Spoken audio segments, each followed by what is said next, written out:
জিনিস মানে জেন্তনে আল্লাহর হুকুম হইয়া আর আমরা উসিলা হিসাবে পাশে থাকলাম এবং প্রবাসী ভাই বোনরা আর্থিক সহযোগিতা কররা বলিয়েও এটা সম্ভব।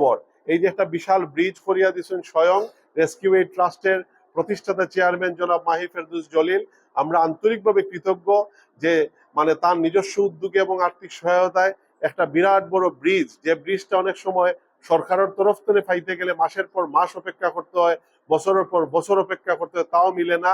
কিন্তু এটা আমরা খুব সহজে এটা করিয়া দেওয়া গেছে যাতে করে দুইটা গাড়ি খুব সহজে পাস করতে পারে। এবং এই ভিতরে অনেকগুলা সরকারি মাদ্রাসা, স্কুল, কলেজ, মসজিদ এগুলার অবস্থান, এই যার মাধ্যমে গ্রামবাসী তো উপকার হইবাও, কয়েকশো বাচ্চারাও একই সাথে উপকার হইবে এবং এই ব্রিজের মাধ্যমে তারা যাতায়াত করতে পারবো, পণ্য পরিবহন করা যাইব, জীবনযাত্রার মানটা বাড়বো। এর লাগেও আমরা এই জিনিসটা করিয়া দেওয়া হয়েছে। আমরা আরো বেশি সহযোগিতার হাত বাড়িয়ে এই জায়গাতে আইতাম চাই।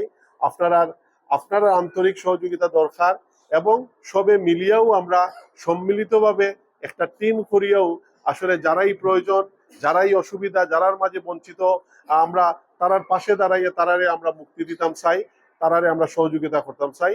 আপনারা রেস্কিউ এইড ট্রাস্টের লাগি দোয়া করবা, গ্রেটার সিলেটের লাগি দোয়া করবা, যে কাউন্সিলটা আছে সিআরপির জন্য দোয়া করবা এবং আমাদের রেস্কিউ এইড ট্রাস্ট চ্যানেল এসর লাগি দোয়া করবা। তারা আমরা প্রত্যেকটা উদ্যোগে তারা ব্যাপকভাবে পাশে থাকেন এবং আমরা সবসময় তারারে পাই।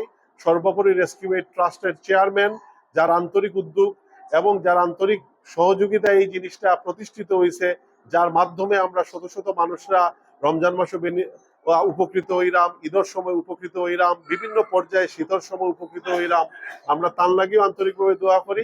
আমরা মনে করি যে এই কার্যক্রম আমরা আরো বড় পরিসরে করতাম পারবো।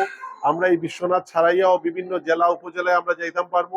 সারা বাংলাদেশটাও আমরা একটা গ্রাম হইতে পারে, সারা বাংলাদেশেও আমরা কর্মের একটা ক্ষেত্র হইতে পারে। রেস্কিউ এইডের পদচারণা সব জায়গায় থাকবো। আমরা লাগে আপনারা দোয়া করবা, আমরা ইনশাল্লাহ আপনার লাগে দোয়া করবো। ভালো থাকবা। আসসালামু আলাইকুম রহমতুল্লাহ।